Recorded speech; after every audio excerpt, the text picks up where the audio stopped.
Ang Pasko gina-celebrate na sukat pa sa una.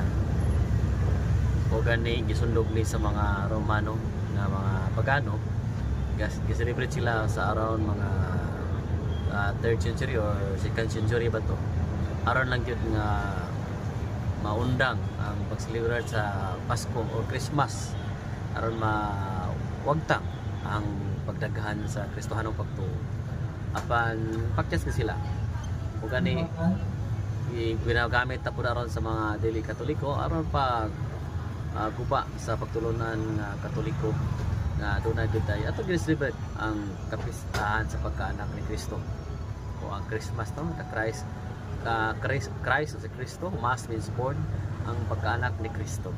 So muna nga Merry Christmas sa tanan o bisan di ka Katoliko panaygon kay kana mo nagsimbolo sa pagka may gugmaon ang pagka magyatagon ni Kristo sa Dios siyang gugma diri kana pagpambit sa kanunay.